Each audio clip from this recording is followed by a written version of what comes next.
Hi friends, kitchen queen Geeta ಚಾನಲ್ಗೆ ಸ್ವಾಗತ friends. ಇವತ್ತು ಒಂದು ಸಾಯಂಕಾಲದ ಒಳ್ಳೆ ಸ್ನ್ಯಾಕ್ಸ್ ರೆಸಿಪಿ ಹೇಳಿಕೊಡ್ತಾ ಇದ್ದೀನಿ ಫ್ರೆಂಡ್ಸ್. ಮಕ್ಕಳು ಸ್ಕೂಲ್ದಿಂದ ಬಂದ ತಕ್ಷಣ ಏನಾದರೂ ಬೇಕು ಅಂದರೆ ಈ ರೆಸಿಪಿ 10 ನಿಮಿಷದಲ್ಲೇ ಮಾಡಿಕೊಡ್ಬೋದು ಫ್ರೆಂಡ್ಸ್. ಇದು ಹೇಗೆ ಮಾಡೋದು ಅಂತ ನೋಡೋಣ ಬನ್ನಿ.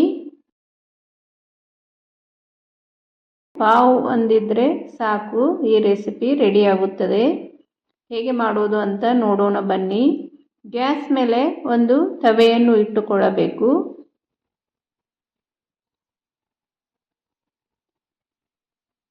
ತವೆ ಸ್ವಲ್ಪ ಬಿಸಿಯಾದ ತಕ್ಷಣ 1 ಸ್ಪೂನ್ ಬೆಣ್ಣೆ ಹಾಕಿಕೊಳ್ಳಬೇಕು. ಬಟರ್.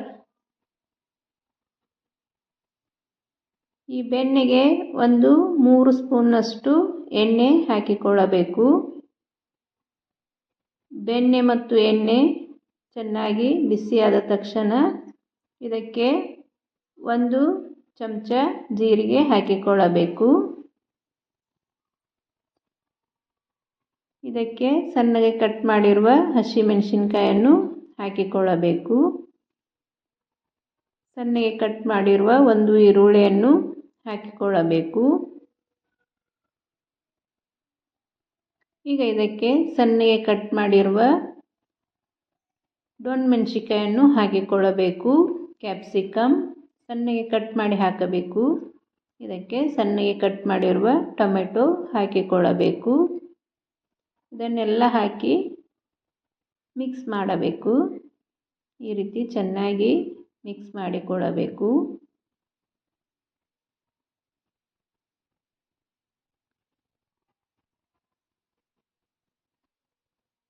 ಈಗ ಇದಕ್ಕೆ ಮಸಾಲೆ ಹಾಕಿಕೊಳ್ಳೋಣ.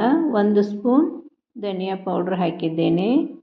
1 ಚಮಚ ಪಾವ್ ಭಾಜಿ ಮಸಾಲ ಹಾಕಿಕೊಳ್ಳಬೇಕು. 1 ಚಮಚ ಚಿಲ್ಲಿ ಪೌಡ್ರ್ ಹಾಕಿಕೊಳ್ಳಬೇಕು. ರುಚಿಗೆ ತಕ್ಕಷ್ಟು ಉಪ್ಪನ್ನು ಹಾಕಿಕೊಳ್ಳಬೇಕು. ಹಾಕಿ ಚೆನ್ನಾಗಿ ಮಿಕ್ಸ್ ಮಾಡಿಕೊಳ್ಳಬೇಕು. ಈ ಎಲ್ಲ ಮಸಾಲೆ ಸ್ವಲ್ಪ ಸಾಫ್ಟ್ ಆಗುವವರೆಗೂ ಬಾಡಿಸಿಕೊಳ್ಳಬೇಕು.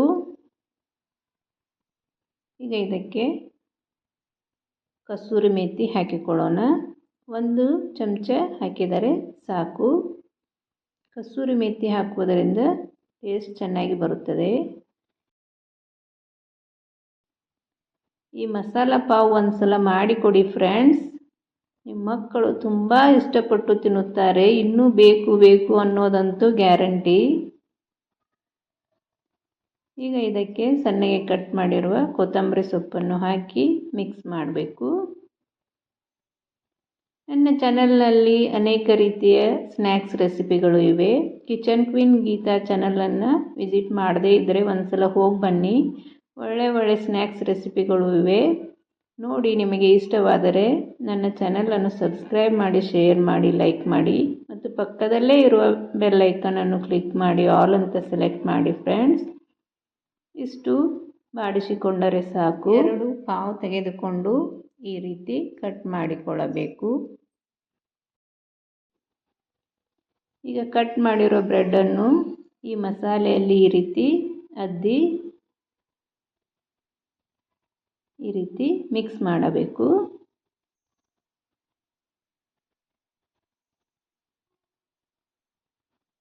ಈಗ ಹೊರಳಿಸಿ ಹಾಕೋಣ. ನೋಡಿ ಎಷ್ಟು ಚೆನ್ನಾಗಿ ಮಸಾಲೆ ಎಲ್ಲ ಬ್ರೆಡ್ಡಿಗೆ ಅಂಟಿಕೊಂಡಿದೆ ಅಂತ.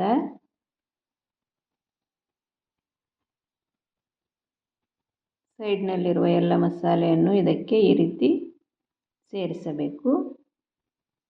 ಎರಡೂ ಬದಿಗೆ ಸ್ವಲ್ಪ ಬಿಸಿಯಾದ ತಕ್ಷಣ ಇದನ್ನು ತೆಗೆದುಕೊಳ್ಳಬೇಕು.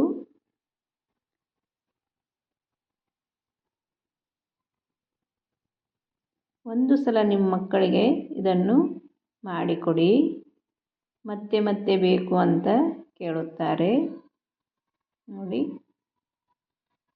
ಒಂದು ಪ್ಲೇಟಿಗೆ ತೆಗೆದುಕೊಳ್ಳಬೇಕು.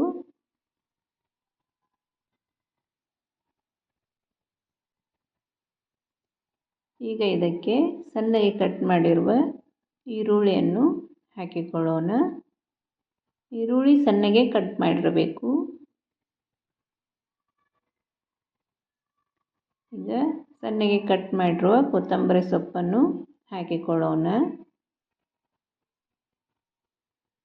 ಈಗ ಇದರ ಮೇಲ್ಗಡೆ ಸ್ವಲ್ಪ ಲಿಂಬೆ ಹಣ್ಣನ್ನು ಈ ರೀತಿ ಹಿಂಡಿಕೊಳ್ಳಬೇಕು. ಈ ಮಸಾಲ ಪಾವ್ 10 ನಿಮಿಷದಲ್ಲೇ ರೆಡಿಯಾಗುತ್ತದೆ.